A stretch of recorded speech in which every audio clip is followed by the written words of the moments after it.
তোমাদেরকে অনেক স্বাগত, অনেক ভালোবাসা নিয়ে চলে এসেছে আজকে একটা নিউ ব্লগ নিয়ে।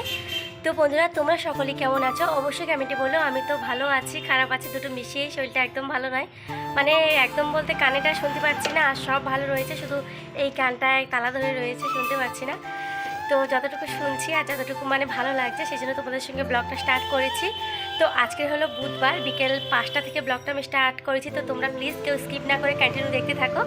আর হ্যাঁ, আমি আমার পাপানকে নিয়ে বেরিয়েছি একটু রাস্তায় ঘুরতে যাওয়ার জন্য। তো চলো তোমরা দেখতে থাকো। বহুদিন পর ওকে নিয়ে একটু বেরিয়েছি। তো কয়েকদিন ধরে তো শরীরটা খারাপের জন্য একদমই পারছি না, এখনও ওষুধ খাচ্ছি। আর আমি 2 দিন পরে আবার নিয়ে এসেছি ব্লগটা। আর কালকের 3-4 দিনের ব্লগটা আমি আজকে এডিট করেছি, মানে কালকে তোমরা পেয়ে যাবে। তো চলো তোমরা স্কিপ না করে কন্টিনিউ দেখতে থাকো, আশা করছি ভালো লাগে। আর প্লিজ আমাকে অনেক সাপোর্ট করো, অনেক ভালোবাসা দিয়ে আর আমার পাশে থাকো। চলো তোমরা দেখতে থাকো। তো এদিকে দেখতে পাচ্ছ আমি পাপানকে নিয়ে বেরিয়ে পড়েছি। তো যাওয়ার পথে এখানে সূর্য, পাপান বলছে মাম্মা ওইটা একটুখানি দেখাও। তো ওকে আমি দেখিয়েছি, আবার একটু ভিডিও করে নিয়েছি তোমাদেরকে দেখানোর জন্য। তো দেখো গাছের আপডাল থেকে সূর্যটা কেমন সুন্দর লাগছে, মানে সহজে এমন করে দেখা যায় না, তো খুবই সুন্দর লাগছে। তো যাই হোক চলো, পাপানকে তো দেখিয়েছি, এখন চলো যাই ওকে একটু ঘুরতে নিয়ে। তো এই যে দেখো আমি এক পা ফেলছি, ও আর এক পা ফেলছে, এইভাবে আমার সঙ্গে হাঁটছে। যেহেতু ওকে অনেকদিন পরে নিয়ে এসেছি তো খুবই আনন্দ করছে। তো দেখো আমি কানাপুকুরের রাস্তা দিকে যাচ্ছি ওকে একটু ঘুরতে নিয়ে, কারণ এইদিকে গাড়ি ঘোড়াটা অনেকটাই কম, সেই জন্য এদিকে আসতে একটু ভালো লাগে নিয়ে। আর আসার পথে অনেক কিছুই তোমাদের আজকে দেখাবো, যেহেতু অনেকদিন পরেই এসছে এদিকে। তো চলো তোমাদেরকে দেখো, এদিকে দেখো পাপান আমার হাত ছেড়ে একা একা হাঁটবে বলছে, তো একাই হাঁটছে। আরও চলো তোমাদেরকে আরও কিছু আমি দেখাই। এদিকে দেখো প্রায় প্রত্যেকটা গাছে এখন লেবু ভর্তি হয়ে গেছে, একটা দুটো করে অনেকগুলো গাছে ছোটোখাটো অনেক লেবু ভর্তি হয়ে গেছে। এখন এই লেবুর সিজনটায় মানে প্রচুর লেবু হয়। যাদের লেবুর মাঠ রয়েছে দেখবে আমাদের এই সাইডটায় মানে ভীষণ পরিমাণে লেবু হয়েছে। এই যে দেখো একটা গাছে ভরপুর লেবু হয়েছে। তো আমার পাপান তো দেখছিল দাঁড়ায়, আমি একটু ভিডিও করে নিয়েছি। তো যাই হোক চলো। আর এইদিকে দেখো তোমাদেরকে আরও একটা জিনিস দেখাই। এদিকে যখন আমি আগে আসতাম, এটা কোন জায়গা বলো তো, যেখানে মিতু ফুল তুলতে আসতো, এখানটায় দেখো ফুল গাছগুলো কেটে দিয়ে পেঁপে গাছ লাগিয়েছে, দেখতেই পাচ্ছ। তোমাদেরকে একটু জুম করে দেখাচ্ছি আমি। তার ওই সাইডে লাগিয়েছে ছোট কলা গাছ, জানো তো। তো এখানে সর্ষে ছিল আর ওই সাইডে ফুল ছিল। তো এই যে এখন মানে যখন যা সিজন একটা করে ফসল উঠবে, একটা করে ফসল লাগাবে।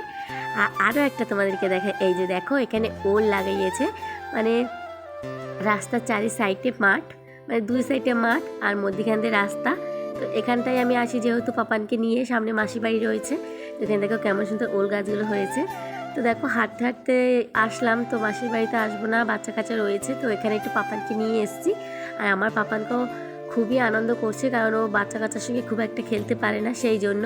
যাই হোক ঘুরে টুরে চলে যাচ্ছিলাম বাড়িতে, কিন্তু পাপান তো একদমই শুভকে বাচ্চাদের ছেড়ে যেতে চাইছিল না। তো মাসি আর পুষ্পিতা দেখতেই পাচ্ছে আমাদেরকে একটু ছাড়তে এসছে। তো তবুও পাপান কান্না করছিল, তার শুভও পিছু এসছে। তো এই যে ও সাইকেলে বসে আর যাবে, আর মাসি তো ওকে ধরে রেখেছে, তো একদমই শুনছে না। ও সাইকেল চালাবে, তো তোমরাই বলো ও কি সাইকেল চালাতে পারে? মানে এতটা বায়না করছে, বায়না করলে কী হবে, তো একদমই পারে না। আর চলো তোমাদেরকে একজনকে দেখিয়ে দিই।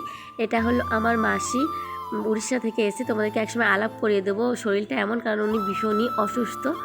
আর এই যে দেখো বাড়িতে চলে এসেছি, বাড়িতে চলে এসে পাপান বলছে যে আমার বাবাকে কিছু খেতে দাও, খিদে লেগেছে। তো দেখো তোমার দাদাভাইকে একটু মুড়ি দুধ গুলে দিয়েছি, তো ওর পাপান খাচ্ছে, ও খাচ্ছে। আর জানো তো ওর পাপানকেও খাইয়ে দিচ্ছে, মানে কিছুক্ষণ এমনটা হয়েছে এখন পাপাকে না দেখলেও একদমই থাকতে পারে না। যেহেতু পাপা বাড়িতে ছিল না, এখন এসছে। তো দেখো পাপাকে কত সুন্দর করে ওর পাপা একা খাচ্ছিল। তো বলছে তুমি একা খেয়েও না, আমি তোমাকে খাইয়ে দেবো। দেখো পাপাকে খুব সুন্দর করে খাইয়ে দিচ্ছে আমার পাপান।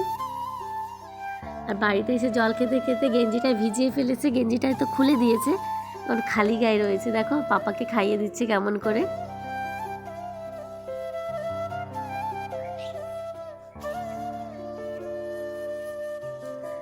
তো চলো তোমাদের আবার পরে দেখা হচ্ছে, চলো তোমরা দেখতে থাকো।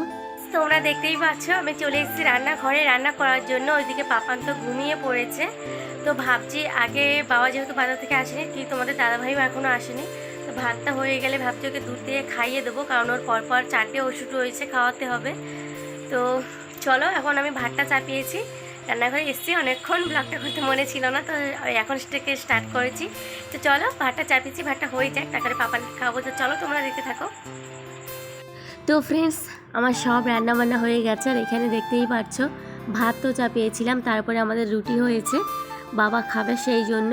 তো চলো এখন তোমাদের দাদা ভাইরা আমার ভাতটা বেড়ে নিয়েছে। এই যে দেখো আজকে সবই রান্না হয়েছে, আর আমি কিছু বাটিতে করে নিয়েছি, কারণ আমার মুখে রুচি নেই, বেশি খেতে পারছি না, তোমরাই তো জানো। তো চলে এসেছি খাওয়া দাওয়ার পরে, আর এই যে দেখতেই পারছো পাপানের পেটে হাত দিচ্ছে ঠাম্মি। তোমরা দেখতে পেয়েছো পাপান শুয়েও পড়েছে, তো এখন আমরা ঘুমোবো, মশারি টাঙাবো। তো যাই হোক চলো, আজকের মতন আমি আমার ব্লগটা এখানে শেষ করছি। তোমাদের যদি ভালো লেগে থাকে অবশ্যই একটা লাইক কমেন্ট শেয়ার করো, নতুন হলে প্লিজ সাবস্ক্রাইব করতে একদমই ভুলবে না। তো চলো আজকের মতন সবাইকে টাটা, দেখো আগামীকাল একটা নিউ ব্লগ নিয়ে, নিউ ভিডিও নিয়ে। ততক্ষণ তোমরা ভালো থেকো, সুস্থ থেকো, সবাইকে টাটা, গুড নাইট, চলো বাই। खत्म। Bye bye Tata.